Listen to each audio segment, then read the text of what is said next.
বাবা, তোমার ভালোবাসা, তোমার আত্মত্যাগ, তোমার মাথার উপর সেই বটগাছের ছায়া, আমি সত্যি বলতে এতদিন বুঝতে পারিনি।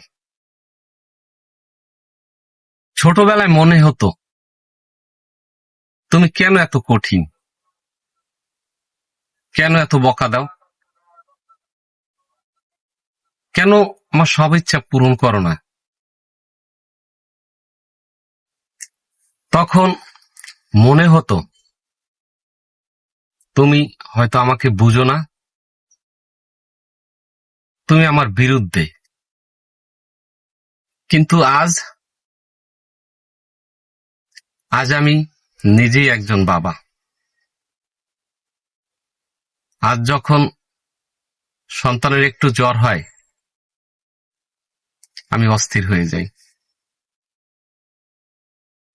বারবার গায়ে হাত দিয়ে দেখি ঠিক আছে তো, জ্বর বাড়ছে না তো।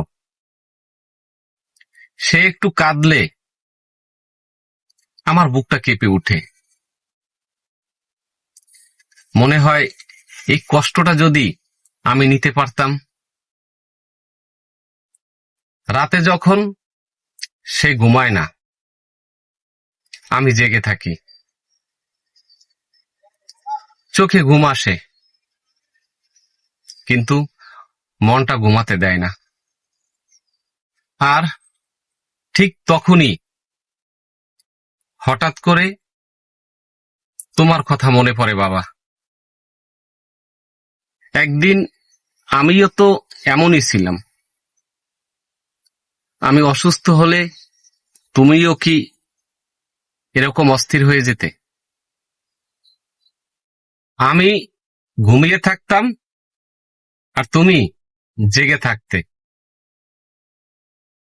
হয়তো আমি দেখিনি, কিন্তু রাত জেগে আমার জন্য দোয়া করছো, হয়তো আমি বুঝিনি। কিন্তু তুমি আমার কষ্ট নিজের ভিতরে লুকিয়ে রেখেছো। বাবা, আজ আমি বুঝি তুমি কখনো কঠিন ছিলে না, তুমি ছিলে দায়িত্বশীল। তুমি কখনো আমাকে কষ্ট দিতে চাওনি, তুমি চেয়েছিলে আমি যেন জীবনে কষ্ট না পাই। তুমি কখনো বলনি ভালোবাসি, কিন্তু তোমার প্রতিটা কাজ, প্রতিটা ত্যাগ, প্রতিটা নীরবতা সবই ছিল ভালোবাসা। আমি যখন নিজের মতো চলতে চেয়েছি, তুমি দূর থেকে দেখেছো। আমি যখন ভুল করেছি, তুমি চুপচাপ ঠিক করে দিয়েছো। আর আজ আমি যখন বাবা, তখন বুঝি এই ভালোবাসার কোনো হিসাব হয় না। বাবা, একটু আবেগ নিয়ে কথা বলতে চাই। সরি, এতদিন তোমার ভালোবাসার প্রতিদান দিতে পারিনি। কখনো সময় দেইনি, কখনো খোঁজ নেইনি, কখনো জিজ্ঞাসা করিনি বাবা তুমি কেমন আছো। আজ খুব বলতে ইচ্ছা করে, তোমার সাথে একটু বসতে, গল্প করতে, তোমার কষ্টগুলো একটু শুনতে।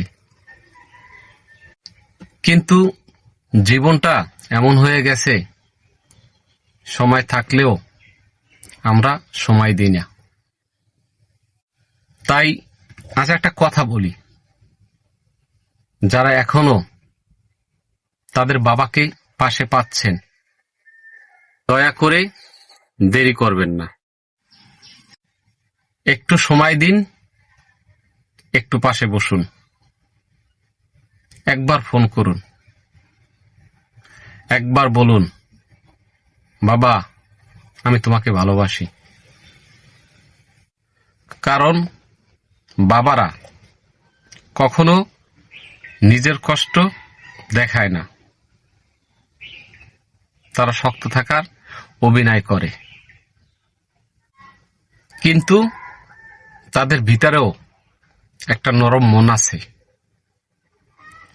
যেটা শুধু সন্তানের জন্যই বাঁচে। একদিন আপনি বুঝবেন, ঠিক আমার মতোই বুঝবেন, কিন্তু তখন হয়তো বলার মতো সুযোগটা আর থাকবে না। আসুন সবাই বাবা মাকে ভালোবাসি, বাবা মা থাকতে সবাই বাবা মায়ের সম্মান করি, বাবা মাকে মর্যাদা করি। আপনার আমার সবার জীবনটা সুন্দর হবে, যাদের জন্য এই দুনিয়ায়। সবাই ভালো থাকবেন।